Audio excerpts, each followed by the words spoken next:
Hey everyone, let's talk about this week coming up. Let's have an astrological conversation. And let's talk about April 15th through April 21st. And this week, one of the main things that I know is happening is on the 17th, the planet Jupiter is moving into the nakshatra Kritika. Still in Aries, but it's moving into the nakshatra Kritika. So that's playing a major role in this week because the first quarter moon that's coming up on April 15th is in the nakshatra Punarvasu, and Punarvasu is ruled by the planet Jupiter. So let's get into it. The questions I'm going to answer today are going to be, what are the pros for this week coming up? What are the cons for this week coming up? And also, what do women who own their own businesses and brands need to know for this week coming up? Okay. So there's a big theme on working together, needing to work with people, needing to stop working with people, needing to let things go. Okay. And this is important because the moon is in Punarvasu. When the moon is in Punarvasu, it's like when I wrote it down.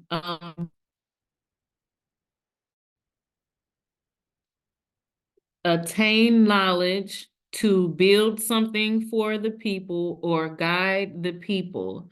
That's why it's going to be really important for us to focus on the people. These two cards, they're showing me, these cards are answering this question. These two cards are showing me that working with other people is going to be important.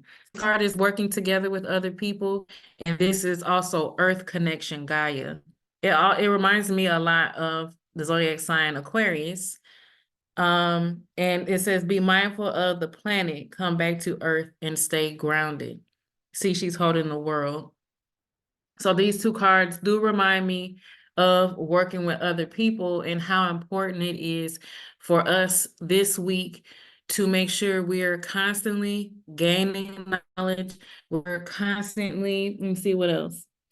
Yeah, gaining is going to be important for us this week because this week on the 15th, 2024 is the first quarter moon. 1 week after the solar eclipse, 1 week after the new moon, that's when we start to start reaching for and gaining and building for things. We're reaching for resources to help us reach our goals that we set last week. If you're a person who sets goals and intentions on the new moon, then it's going to be important for you to understand during this first quarter moon, we're gaining and we're building resources. The main resource that we're going to be gaining is knowledge, because like I said, the moon is in Punarvasu, which is ruled by Jupiter, and Jupiter loves knowledge and wisdom.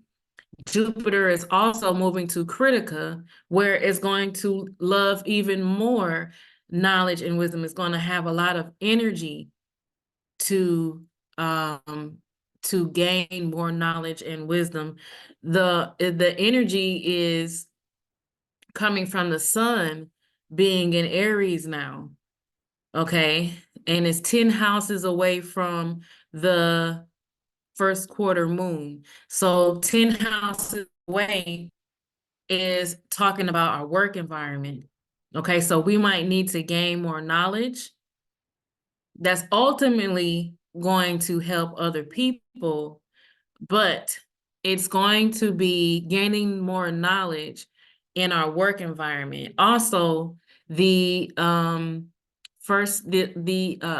Aries, where Jupiter and the sun are right now, it represents the self. So we might be gaining more knowledge for ourselves that's ultimately going to help other people, and we might be gaining more knowledge in our work environment that's also ultimately going to help other people. But we have ma'at, fairness, and this is the situation will be handled in a fair and just manner. And I feel like there's a lot of challenges that we could be experiencing. with our families. Um,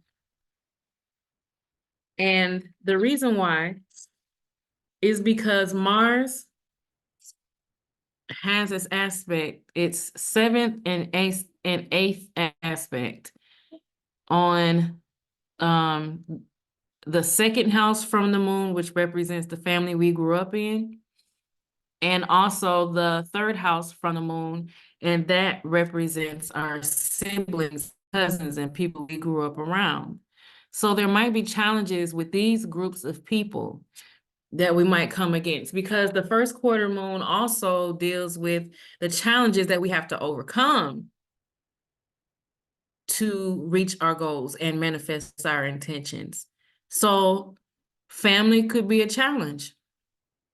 I know we're talking about the pros, but the pro, it sounds like we're talking about a lot of cons, but the pro is to make sure you are gaining knowledge, whether it's for yourself, your whole self, because the moon is in, if I put the first quarter moon in the first house, then the moon is in the first house, and this is me, the first house represents yourself. So to manifest our goals, to manifest our intentions, we do have to gain knowledge for ourselves. We also have to gain knowledge in business, because the moon is aspecting, the seventh house of 7 houses away from this new moon is going to be Capricorn, and that's where Pluto is. So yeah, I do feel like there's this first quarter moon this week is going to be transformational for us, because the moon is going to be aspecting Pluto. You can't see it on here because I do Vedic astrology, and in Vedic astrology, we mostly we're starting to, I think, but we don't really focus on the outer planets like that. But it is as the moon is aspecting Pluto in Capricorn, which is a work environment. So it's two things confirmed: the work environment here, 7 houses away, and the work environment here, 10 houses away. Kendra houses are extremely important, so we need to pay attention to that. And just know things will be fair, things will work out. I had two coins come out. So I do believe we're also focused on money. We might need help to look to other people, maybe different people than we're used to reaching out for, that can help us with our money, because I had the 3 of coins. I had the 3 of coins, or the 3 of keys right here with the Queen of keys. Okay, so there could be money issues or just things that are connected to the material world um, when it comes to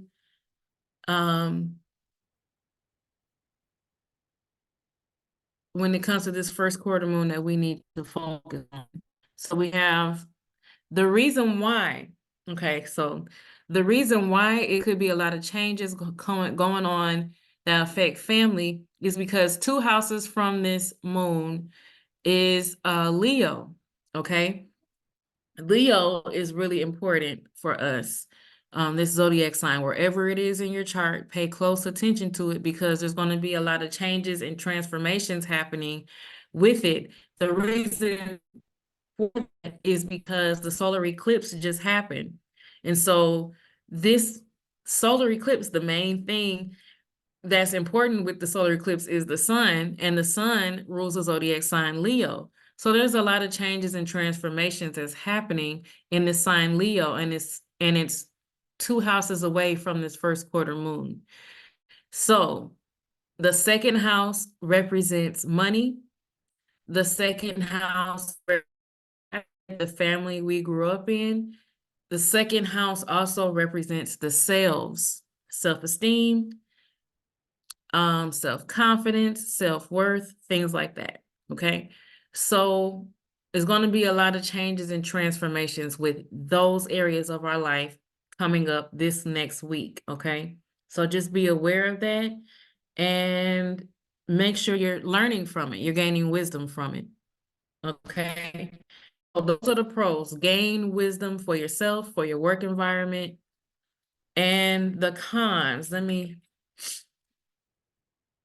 go back to my notes. Um, what are the cons? Like I just said, there could be challenges with family, home, or relationships this week when you try to focus more on yourself or work on your environment. Yeah, because the sun is Digbala. The sun is in the 10th house and it's also ruling the second house. So it's Digbala, which means that it has the most directional strength. Okay, so I've already said that, but this card, Queen of Keys, represents the cons. I feel like you, where we might usually try to balance things, we're going to be taking our attention and putting it more on, more on outside things more than inside things. Um, this week. And it's okay because ultimately it's for other people. And I'm not saying we need to neglect our responsibilities, but I'm just saying you might feel more of a pull, more of an energetic pull to work more on your work environment and how you're seen in the public, your reputation, things like that. You might want to put more effort to that, and that's okay. It's okay as long as you're not neglecting anything. And then here we have the divine director. He represents the sun to me. And this is intervention and purpose. Divine intervention is occurring. Know that you're being guided. Happiness is your purpose. Okay. So your purpose is happiness, and the sun represents happiness.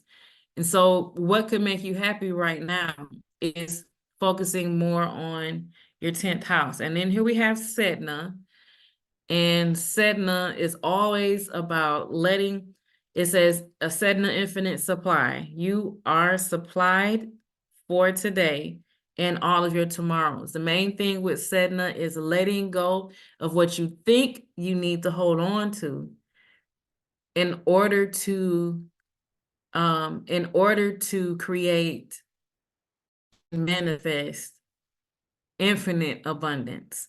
And what confirms this for me is K2 being in Virgo 3 houses away from this first quarter moon.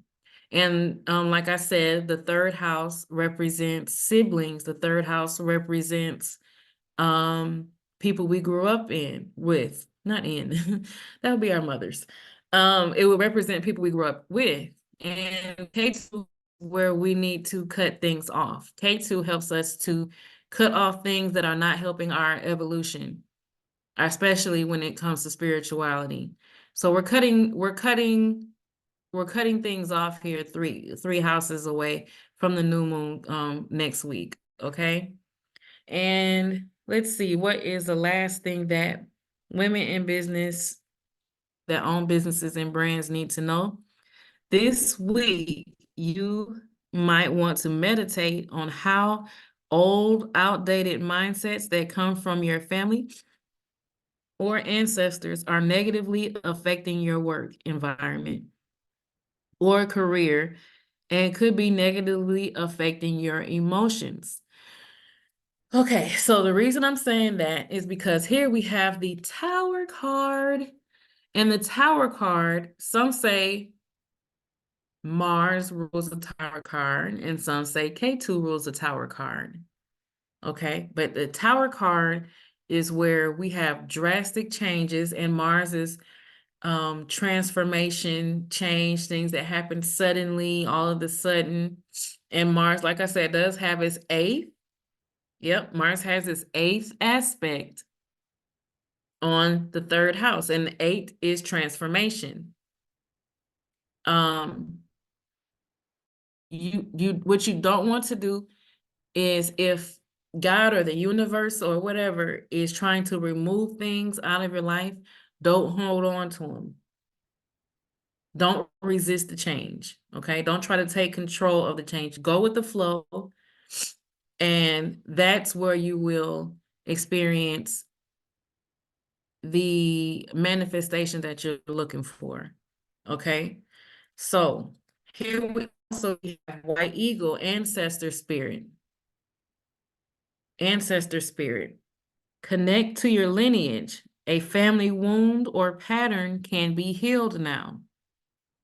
Okay. So that's another way of looking at it. Here we have the third house, and there's Virgo in the third house. And Virgo is health and healing. And they said a family wound can be healed. And also K2 does represent our ancestors or past lives. It represents roots. So that's something else to think about. And then here we have Mother Mary, expect miracles. And this does focus us back on this moon in Punarvasu. It's in the fourth pada that we're going to be experiencing on April 15th, this Monday. It says, have faith that your prayers have been heard and are being answered. Okay. So with all that you're learning, with all that you want to learn, everything that you want to focus on that, and make sure you don't let anything stop you. I don't care how mad people get. Stay focused on what you want to learn, and know that what you're doing is going to help you want to manifest in the future. So that's what I have for you. Please let me know if you would like a personal reading. The information for personal readings will be in the box below. I do career readings, I do love readings, I do past life readings, all types of readings, okay? I also help women who are kind of spiritual, on the more spiritual side, on the healing side, create brands that are in alignment with their purpose. So you can find all that information in the description box below. Like, share, and subscribe. Comment if you have any questions or like to add anything to this. And I will talk to you for the video that I'm doing for next week. All right. Enjoy your day.